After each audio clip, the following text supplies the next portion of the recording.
वाराणसी में सोमवार को मिली रिपोर्ट के अनुसार 9 कोरोना मरीज मिले हैं। बीते 24 घंटे में कोरोना से किसी मरीज की मौत नहीं हुई है। सोमवार को होम आइसोलेशन से 7 मरीज स्वस्थ हुए हैं। कोविड हॉस्पिटल से किसी मरीज को छुट्टी नहीं मिली है। वाराणसी में तीसरी लहर में अब तक 13,482 पॉजिटिव मरीज मिल चुके हैं। इनमें से 13,423 लोग स्वस्थ हो चुके हैं, जबकि एक्टिव केसों की संख्या 46 है। संकटमोचन बम ब्लास्ट की बरसी पर सोमवार को वाराणसी के 80 घाट पर हताहतों को श्रद्धांजलि अर्पित की गई। बता दें कि आज ही के दिन 7 मार्च सन 2006 को संकटमोचन मंदिर और कैंट रेलवे स्टेशन पर सीरियल बम ब्लास्ट की घटना को आतंकियों ने अंजाम दिया था, जिसमें 18 मौतें हुई थी और कई लोग गंभीर रूप से घायल हुए थे। काशी में सीरियल बम ब्लास्ट को आज 16 साल पूरे हो गए हैं। वहीं हर साल काशी के लोग और सामाजिक संस्थाएं 7 मार्च को दोनों स्थानों पर आतंकी घटना की बरसी मनाते हैं और मृतकों को श्रद्धांजलि देते हैं। 7 मार्च 2006 को संकटमोचन मंदिर और कैंट स्टेशन पर 2 बड़े धमाके हुए थे। वहीं गुदौलिया दूध सट्टी के पास कुकर में बम बरामद हुआ था। इस सीरियल ब्लास्ट के दौरान संकटमोचन मंदिर में 7 लोगों की और कैंट स्टेशन पर 11 लोगों की जान चली गई थी और करीब 70 लोग घायल हुए थे। वहीं इतने साल बीत जाने के बाद भी आज तक दोषियों को सजा नहीं हो सकी है।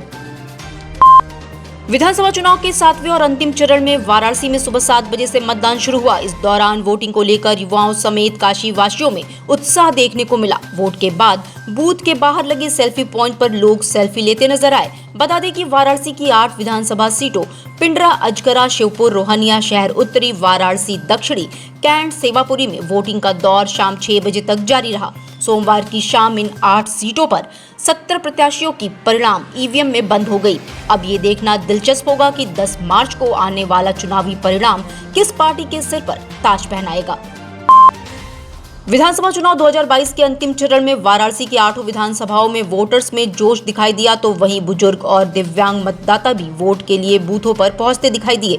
जहां बुजुर्गों ने अपने मत का प्रयोग किया, वहीं लोगों को जागरूक भी किया। इस दौरान इन बुजुर्गों ने अब तक के अपने द्वारा किए गए मतदानों के बारे में बताया और कहा कि उन्होंने लोकतंत्र के महापर्व में हर बार हिस्सा लिया है और अपना वोट दिया है। लोकतंत्र के महापर्व मतदान में सभी खासो आम सोमवार को शामिल हुए। इसी क्रम में वाराणसी पुलिस कमिश्नरेट के कमिश्नर ए सतीश गणेश ने अपनी पत्नी के साथ छावनी स्थित प्राइमरी बालिका विद्यालय में बने आदर्श बूथ में मतदान किया। इस दौरान उन्होंने आम व्यक्ति की तरह लाइन में लगकर अपनी बारी का इंतजार किया और मतदान किया। उनके साथ उनकी पत्नी ने भी मतदान किया। मतदान के बाद पुलिस कमिश्नर और उनकी पत्नी ने आदर्श बूथ पर बने सेल्फी पॉइंट पर सेल्फी भी ली और लोगों को मतदान के प्रति जागरूक किया। यूक्रेन के वॉर जोन से 5 मार्च को वाराणसी लौटी काशी की बेटी कृतिका ने 7वें चरण में हो रहे चुनाव में मतदान किया। मतदान के बाद उन्होंने कहा कि वोट देना हमारी जिम्मेदारी है, इसलिए आज हम यहां वोट देने आए हैं। कृतिका अक्टूबर में यूक्रेन गई थी और खार्किव में थी, जहां से रूस ने यूक्रेन पर हमले की शुरुआत की थी। उन्होंने बताया कि वहां से हम लोग 20 घंटे का सफर करके लवीव गए, जहां से 3 बॉर्डर हैं, रोमानिया, हंगरी और पोलैंड। वहां से सबसे नजदीक पोलैंड बॉर्डर था। वहां हम लोग गए जहां एम्बेसी के लोगों ने हमें रिसीव किया और हम यहां आ सके। लोकतंत्र के महापर्व में सोमवार को वाराणसी में किन्नर समाज ने भी अपनी भागीदारी दी। लिस्ट के अनुसार वाराणसी में 199 थर्ड जेंडर्स वोटिंग लिस्ट में शामिल हैं। इस दौरान वोट करने पहुंचे वाराणसी की स्वच्छता दूत किन्नर सलमान ने मतदान के अधिकार का प्रयोग कर काशी वासियों को मतदान के प्रति जागरूक किया। उन्होंने और किन्नर समुदाय ने पहली बार अपने मताधिकार का उपयोग किया। उन्होंने कहा, वाराणसी में काफी संख्या में विभिन्न विधानसभा क्षेत्रों में किन्नर समुदाय के लोग मतदान कर प्राउड वोटर्स बन गए हैं। देशवासियों को नमस्कार। हमारे यूपी का 7वें चरण का चुनाव, जो सबसे आखिरी चुनाव हमारे ये वाराणसी जिले में हुआ है, और सभी काशीवासियों से निवेदन है कि आप भारी मात्राओं में वोट दें और मतदान अपने घर से लेकर लेते हैं। आज हमारे किन्नर समुदाय ने भी मतदान किया। पहली बार भारी संख्याओं में किन्नर समाज ने मतदान किया और पहली बार किन्नर समुदाय का ये फर्स्ट वोटिंग है जो किन्नर समुदाय ने किया है, जो अपना वोटर ID बनवा के अपना वोटर लिस्ट में नाम दर्ज कराने के बाद आज कोमल किन्नर, आज हमारे साथ तमाम किन्नर मिलकर आज इन्होंने मतदान किया। I am Salman Chaudhary, transgender Varanasi से।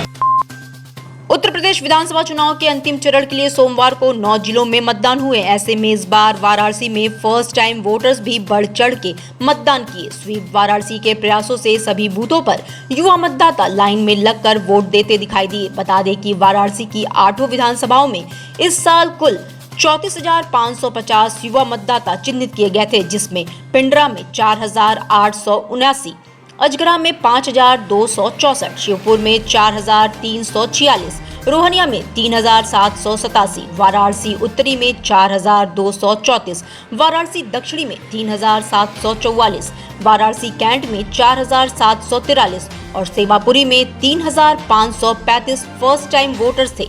इनमें 10 फरवरी तक चले मतदाता पुनरीक्षण के बाद वाराणसी में 9,768 फर्स्ट टाइम वोटर्स बढ़े हैं, जिसके बाद संख्या बढ़कर 44,318 हो गई है।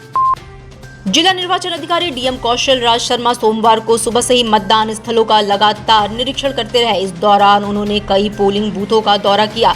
इस बीच कई बूथों पर पर्ची न मिलने से परेशान वोटर्स की डीएम ने मदद भी की और ऑनलाइन ऐप से उनका भाग संख्या चेक कर उनका मतदान दिलवाया। वहीं जिलाधिकारी शाम में पहाड़िया स्थित स्ट्रांग रूम भी पहुंचे और ईवीएम जमा करने की व्यवस्थाओं की भी जांच की। इस दौरान संबंधित अधिकारियों को आवश्यक दिशा निर्देश भी दिए। उत्तर प्रदेश विधानसभा चुनाव 2022 के अंतिम चरण का मतदान सुबह 7 बजे शुरू हुआ, जो कि शाम 6 बजे तक चला। वाराणसी में लोकतंत्र के इस उत्सव में सुबह से ही जनता ने भागीदारी दिखाई, मगर लाख प्रयासों के बाद भी वोटिंग 60% के ऊपर नहीं पहुंच पाया। जिला निर्वाचन कार्यालय से जारी वोटिंग परसेंटेज के आंकड़ों के अनुसार शाम 6 बजे तक कुल 58.80% मतदान हुआ। इसमें सबसे अधिक 63.48% मतदान शिवपुर विधानसभा में हुआ, जबकि सबसे ज्यादा पढ़े लिखे मतदाताओं की आबादी वाले कैंट विधानसभा क्षेत्र में सबसे कम यानी 51.35% मतदान हुआ है। इसके अलावा पिंडरा में 57.84%, अजगरा में 61.82%, रोहनिया में 60.34%, वाराणसी उत्तरी में 56.82%, वाराणसी दक्षिणी में 59.13% और सेवापुरी विधानसभा में 61.72% कुल मतदान हुआ। डिजिटल इंडिया का digital new platform live VNS पिछले 7 वर्षों से बनारस की सेवा में। पाइए बनारस के कोने कोने की खबर निष्पक्षता के साथ। लाइव वीएनएस से बनारस की ताज़ा तरीन खबरों के लिए प्ले स्टोर से डाउनलोड कीजिए लाइव वीएनएस ऐप या फॉलो कीजिए लाइव वीएनएस को सोशल मीडिया पर।